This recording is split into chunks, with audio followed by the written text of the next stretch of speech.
So we are wrapping up our first part of really the season of Lent, the first 3 weeks, where many of you who've been at Mass, our gospel readings have come from Matthew, Mark, or Luke. After Sunday, when we get into the daily Mass cycle, we're going to enter in the Gospel of John for the rest of the season of Lent and really into Easter. But with all that, as we kind of come to the close of the synoptic portion, of the gospel readings, we're in now Matthew chapter 5, which is part of Jesus' famous Sermon on the Mount discourse. Jesus said some really radical things in this discourse, things where it can be often misinterpreted. So many of the accusations that the religious leaders would throw at Jesus is that he's trying to get rid of the law. And you have to understand how important the law is. The law is the beginning of God's revelation, given first and foremost to the people of Israel, to the Jews. And it was meant to separate them from the rest of the nations. And indeed they were. First and foremost, in the belief in that there's just one God, where the many nations around them, believed in many gods. So there's that aspect of it, but also the aspect of how they treated not only God, but their neighbor.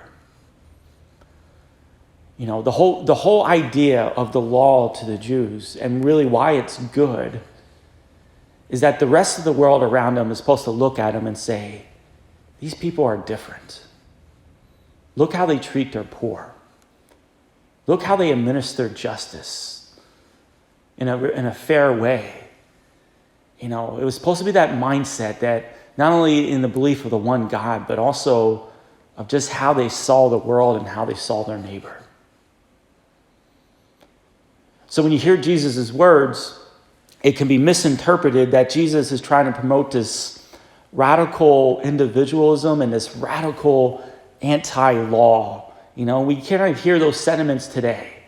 I don't believe in the rules of the church. I don't follow them. I just try to be a good spiritual person on my own. But Jesus in today's gospel wants to break that mindset too. He wants to show that there's a continuation between what God has started with the person of Abraham, and as he gave the law through Moses, and as he gave further instruction through the kings and through the prophets.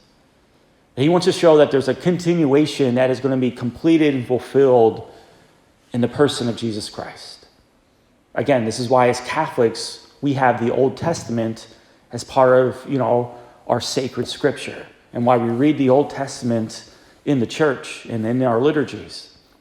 It's because of the mindset that Jesus Christ is hidden in the Old Testament. If you look closely, you can see Jesus. You can see Jesus in Moses and Abraham. You can see how Jesus is the new Abraham, the new Moses, the new David. But what makes Jesus even more special in how he fulfills the law is that now the lawgiver is in the flesh. The one who wrote the law is now, you can look at him face to face.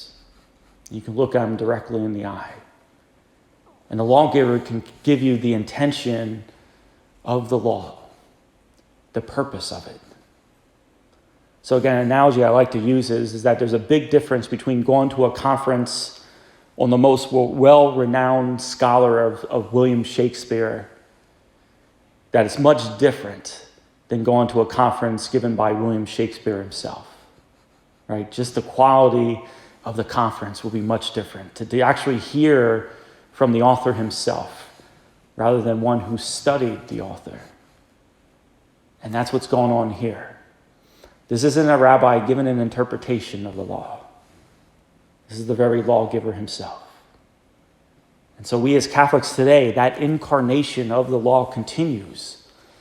When we read the Gospels and hear the Gospels, when we study and meditate on Scripture, it's God in the flesh that is speaking to us. Not a mysterious cloud or a burning bush, but God who used languages that we use and use a body, the same body that we use, now speaks to us and reveals some of the most inner and deep mysteries of the heart of God. That's why I love Scripture so much. God reveals and tells us about himself. We no longer speculate. We no longer interpret. But God, face to face, talks directly to us. May God bless you.